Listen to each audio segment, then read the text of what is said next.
Então, vamos resolver alguns exemplos.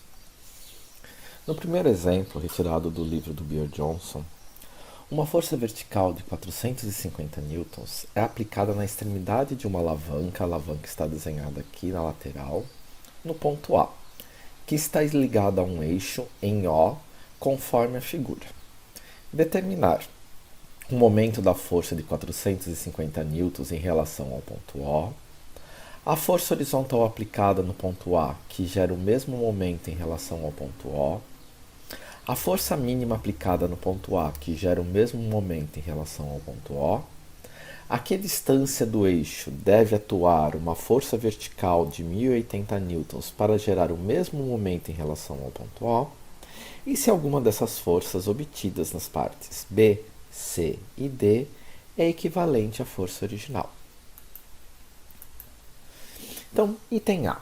O momento da força de 450 newtons em relação ao ponto O. Se a gente olhar a nossa alavanca, a nossa força de 450 newtons é uma força vertical e ela está aplicada lá no ponto A. Como a gente sabe que o momento de uma força ele é dado pelo valor da nossa força vezes a distância perpendicular dessa força até o ponto onde a gente quer calcular o momento, a gente vai desenhar este triângulo indicado, onde eu tenho na horizontal eu defini ali a distância D1 e na vertical eu defini a distância D2 e a hipotenusa desse triângulo é 60 centímetros, com um ângulo de 60 graus entre a hipotenusa e a distância horizontal D1. Dessa forma, eu posso determinar o D1 como sendo D1, que é o cateto adjacente, dividido pelo 60, que é a hipotenusa, e isso vai ser igual ao cosseno de 60 graus. D1, então, é igual a 60 vezes cosseno de 60 graus. Então, isso daí vai dar 30 centímetros ou 0,3 metros. Aí eu posso, então, calcular o momento da nossa força. Então, o momento da nossa força de 450 newtons, que é uma força vertical, vai ser o 450 vezes a distância horizontal até chegar ao ponto O, que é a nossa distância perpendicular. Então, vai ser força vertical vezes o meu D1. Então, isso vai dar 450 vezes 0,3 metros. E isso dará 135 unidades newtons por metro. Aí vocês vão observar que tem uma setinha aqui. Isso é para indicar o sentido do meu momento. Se eu segurar no meu ponto O e tentar puxar essa minha alavanca ela vai girar no sentido horário e por isso essa minha setinha está indicada aqui no sentido horário. Meu item B. A força horizontal aplicada no ponto A que gera o mesmo momento em relação ao ponto O. Então, agora, em vez de nós termos uma força vertical, eu indiquei uma força horizontal. Da mesma forma, eu posso indicar o meu triângulo, com as mesmas distâncias indicadas no desenho anterior, D1 na horizontal, D2 na vertical. E agora, como a nossa força é na horizontal, a distância que nos interessa é a distância vertical, é o nosso D2. Então, D2 sobre 60 é igual agora ao seno do meu ângulo, porque eu tenho cateto oposto dividido por hipotenusa é igual ao seno do ângulo. Fazendo essa conta, então D2 igual a 60 vezes seno de 60 graus, e isso vai dar aproximadamente 52 centímetros ou 0,52 metros. Como o meu momento tem que ser o mesmo momento do item anterior, então eu sei que M0 vai ter que ser igual a FH vezes D2, o M0 eu tenho, que eu calculei no item anterior, que vale 135.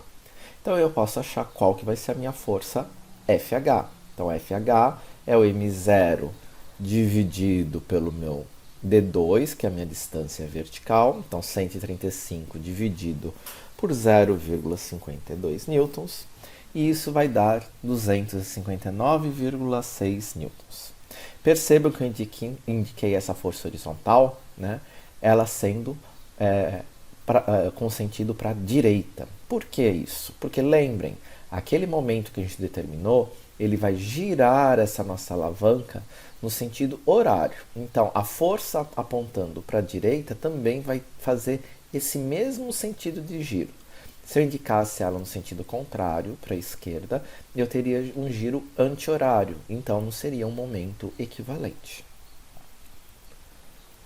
No item C, ele pede a força mínima aplicada no ponto A que gera o mesmo momento em relação ao ponto O.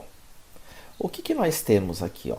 Eu tenho que colocar uma força com relação a qualquer ângulo que gere o mesmo momento em relação ao meu ponto O.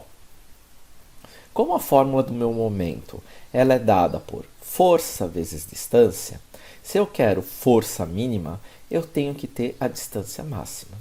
E a distância máxima ela é representada lá naquele nosso triângulo pela nossa hipotenusa, que vale 60 centímetros.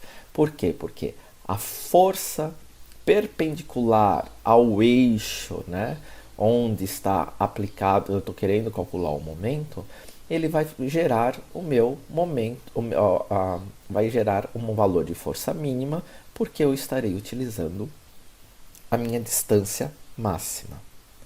Então, no caso aqui, a distância máxima é 60 centímetros. Essa força, então, ela vai estar perpendicular, né? Essa linha que une o ponto A ao ponto O. Então, a minha força ela vai ser dada por 135, que é o momento que eu calculei lá no item A, dividido por essa distância, que é 60 centímetros, ou 0,6 metros. E essa força é dada por, então, vai ser de 225 newtons. Percebam que eu preciso indicar, então, também a direção e o sentido, né? O sentido, né, ele vai ser justamente no indicado na figura, porque se eu colocar ele no oposto, de novo, o momento vai ser um momento anti-horário, que é contrário ao que eu obtive. Eu preciso de um momento horário, então a força tem que ter esse sentido. E por que o ângulo de 30 graus? Para determinar esse ângulo de 30 graus, basta eu fazer o quê? Uma linha horizontal que passa por A. Se eu tenho este ângulo de 60 graus, também eu terei o ângulo superior ali em 60 graus. Como tudo tem que dar 90 graus, eu descubro que esse ângulo vale 30 graus, que é o que eu obtive aqui na minha resposta final. O item D. A que intensidade, a que distância do eixo deve atuar uma força vertical de 1080 newtons para gerar o mesmo momento em relação ao ponto O. De novo, eu tenho lá uma barra. Eu vou ter que pôr uma força vertical, que eu não sei qual que é essa distância, né, do ponto O até esse ponto B, que eu estou colocando arbitrário aqui. Essa força é de 1080 newtons. E ele tem que gerar o mesmo momento no ponto O. De novo, vou desenhar um triângulo. Como a força é vertical, eu preciso da distância horizontal, que eu chamei ali de D. Então, eu sei que 135 newtons metro, que é o meu momento, é igual à força de 1080 vezes esse meu D. E aqui eu consigo descobrir que esse meu D vale 0,125 metros. Mas esse D não me diz muita coisa. Eu preciso da distância DOB. Aqui é a distância do ponto O, eu tenho que colocar essa minha força vertical. Então, indo lá para o triângulo, o DOB vezes o cosseno de 60 graus é igual ao meu D, que é igual a 0,125. Logo, o meu DOB é igual a 0,25 metros ou 25 centímetros.